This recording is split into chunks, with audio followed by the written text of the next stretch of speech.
We want to get stuff done. We want to make life better for the American people. But I'm trying to figure out what leverage we actually have.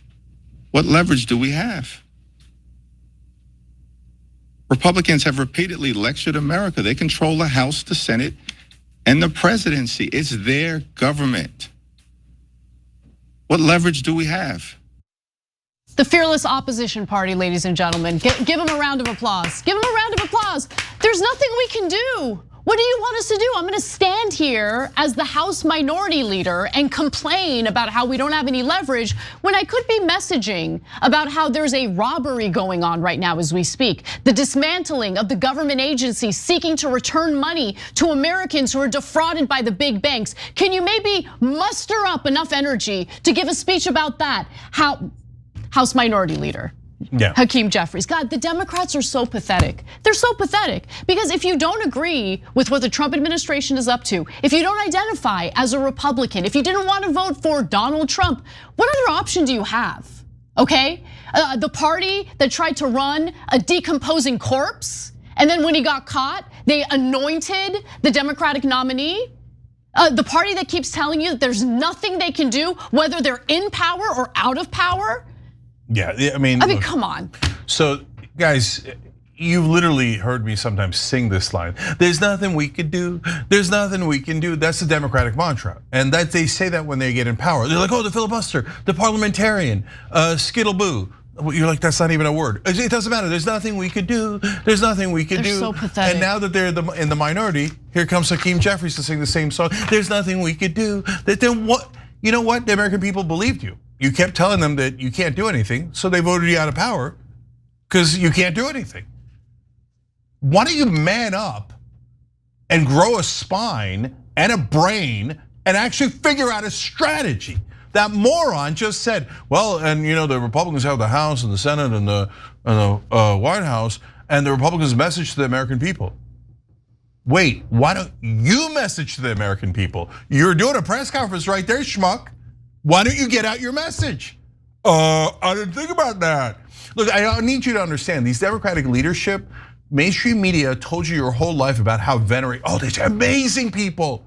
They literally said when we were criticizing Barack Obama from the left, you don't understand, he's doing 4-dimensional chess. He 4-dimensional chess to no change at all other than Obamacare, okay? He 4D chess all the way to a giant bank bailout that made the Democratic Party deeply unpopular and lost 1,000 seats. And here comes Hakeem Jeffries to go, there's nothing I can do. They're dumb. They're right, and they're incompetent. Incompetent, feckless. Total losers. Yep, 100%.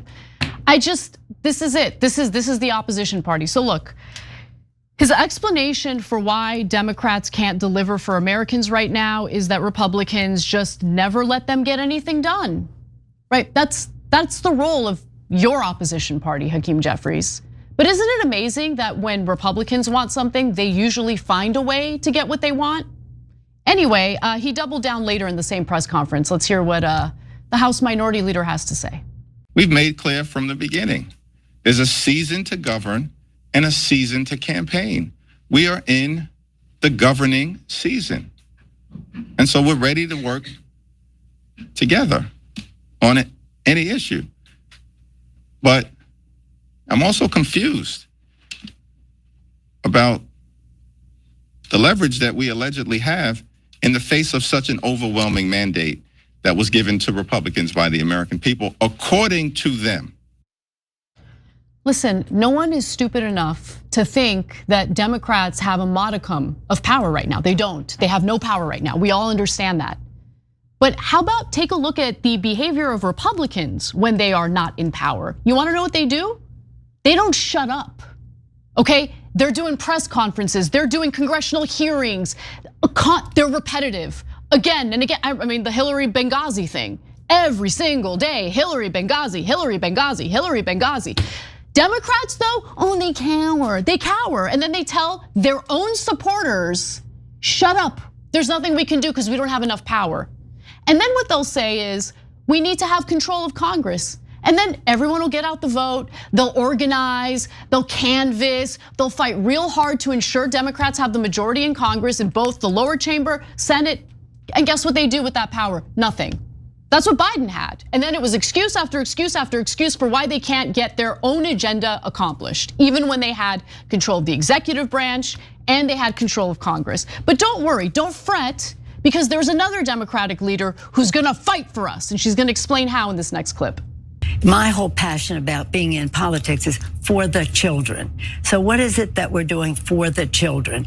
I think that it would have been important for the children to not have Donald Trump be president of the United States. And that is, I would take every step necessary to make sure that didn't happen, but it did. And now we have to deal with it. And in about 6 or 7 months, you're going to see such a change. By the time we start our campaigns in this fall, for next fall, you're going to see a very different picture about the Democrats vis-a-vis Donald Trump. Retire.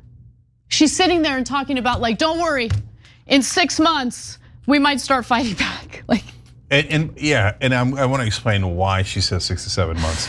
First, let me go through all this, and we're going to be constructive. I'm going to tell you what they actually should do, okay? Because I think we're the only show that ever does that, right? So first of all, on Hakeem Jeffries, he says, well, there's nothing we do in the minority. But wait a minute, when you were in the majority and Biden had the House, the Senate, and the White House, you also said there was nothing you could do. Why?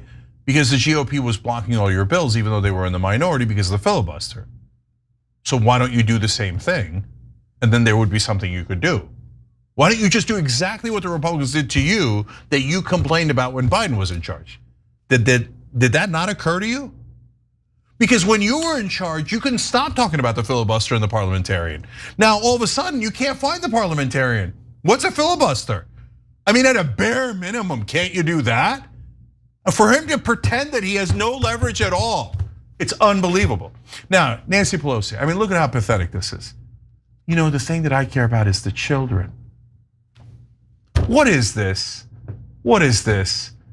I mean, this is elementary level politics. Yep. Children, how?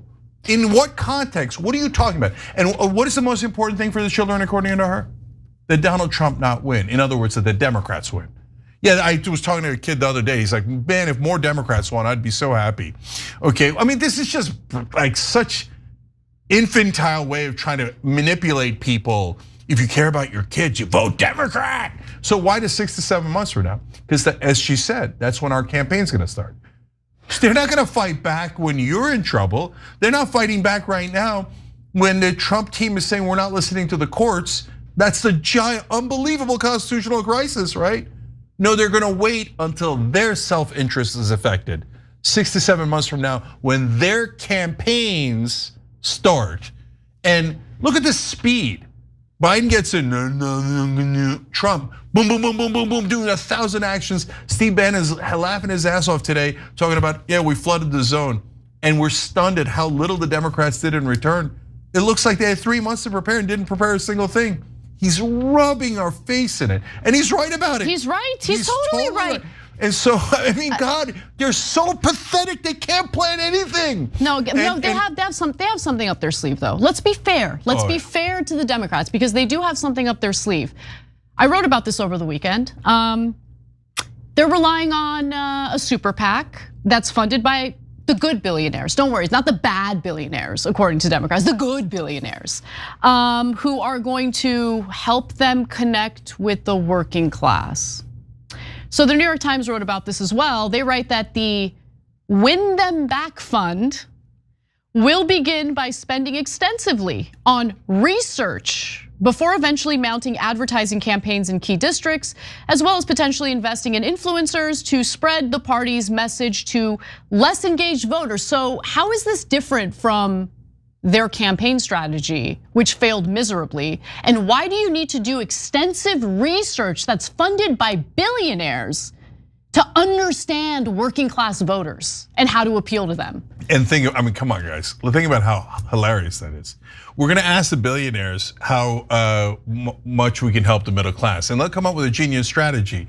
Now, I know that the billionaires are funding the pollsters, the consultants, etc. But do you see what they're doing? They have no actual ideology. They're going to do focus groups to figure out what would resonate Now, to actually do those things, if the focus group comes back and says, yeah, do $15 minimum wage like we told you, do paid family leave like we told you 100 times, right? Are they going to actually do those things? No, the focus group and the study funded by the billionaires is so they can tell you what they're gonna pretend to do. And then when they get into office, they'll say there was nothing we could do, okay? So that's why we need a strong Democratic Party so desperately right now. And they're still doing the same game. No, it's the same game. The Democrats, the issue with the Democrats in this last election cycle wasn't the lack of money, and it wasn't the lack of advertising either. In fact, I mean, you just look at this. This is a graph put together by the New York Times. It shows the difference between Kamala Harris's fundraising versus Donald Trump's fundraising. Believe it or not, Kamala Harris raised a lot more money than Donald Trump did, okay? That could have paid for a lot of focus groups to figure out what the hell to run on. That's what we need, more focus groups. That'll save America. Okay, so, but let's take a look at the super PAC that is going to help the Democrats understand the working class a little bit better. So the super PAC's name is funny every time. House Majority PAC is the name of the super PAC. They're the ones who are putting $50 million aside in order to do this whole win them back fund. And win them back means win back the working class. Who funds this super PAC? Let's take a look at the list of people. The top donor is Michael Bloomberg to the tune of $13 million. And this is just in the last election cycle in 2023 through 2024. If anyone knows how to win back the middle class, it's Michael frickin' Bloomberg. Yeah, there's more. Tom Steyer donated $2 million to it. Real estate developer John Fish. So I looked through all the documents to see he donated multiple times and it all amounted to $2.27 million. He's known for fighting against progressive tax policies in his state, Massachusetts, I believe.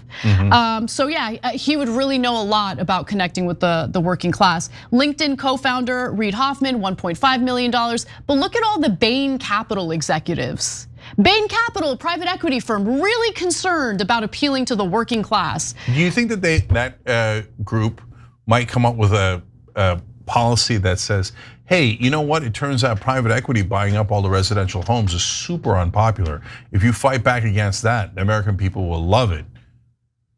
They're funded by Bain. That's a private equity company. They're not going to come up with that conclusion. Yeah. They're going to come up with smokes and mirrors like the Democrats always do. And I'm going to end on this. So one of the people who kind of participated in this meeting that Hakeem Jeffries had with 150 Silicon Valley-based donors in California to mend fences was the gentleman I'm about to read a comment from or a message from. So he says that the singular focus of that meeting was how do we ensure Silicon Valley remains with Democrats, because right now Silicon Valley is feeling very purple. Because that's the main concern of the Democratic Party. It's not really about appealing to working class voters. It's about ensuring that they don't lose their precious, precious Silicon Valley donors, some of whom have already defected and support Trump. Alex Hoffman, a Democratic donor advisor who works with donors across the country, made this incredible statement. There is a significant fear that these tech folks who have been with us for a long time will say, F it, we're going with the other guys. These donors are also pissed watching former and current colleagues have unlimited, unchecked power and getting richer off of this, and they're not. Meaning the Silicon Valley executives who supported Trump, they're getting everything they want. And the ones who decided to stick with Democrats aren't, and they're very jealous. Guys, that last quote was devastating. Because the last part's the worst part. If they had just left it at, they're very frustrated because all these guys who gave to Donald Trump are getting everything they want. Okay, that sounds fair. But they gratuitously added, but we're not. We wanted all the goodies. And now it turns out backing Trump would have gotten us the goodies. You guys didn't deliver enough for our bribes. I mean, campaign contributions. And that's why we're gonna give you more so that you can come up with a new strategy to trick people into supporting private equity. I mean, connect with the working class. Okay, so now let's be constructive, because if all we do is tear down these Democrats, then what hope do we have? Okay, so that's why I try to help build a different portion of the Democratic Party, just Democrats, etc. That had its upsides, it's had its downsides. But at some point, somebody's got to do this, okay? So first off, you need leadership.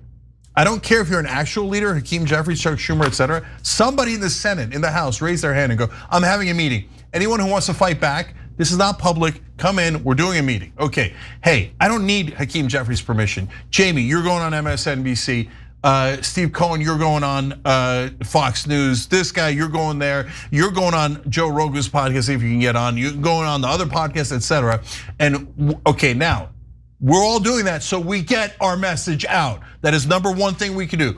Hakeem Jeffries just said earlier in that, what we showed you, that the Republicans won by getting their message out. So knucklehead, you might want to do the same. But God, he's nowhere near a leader. Okay, then secondly, you have to agree on what the messaging is. What is a powerful message that you could deliver? So for example, we covered a story, and it might seem like a minor story to some, but it's actually excellent moral high ground to fight from last week, which was they're getting rid of the lead cleaning in the water.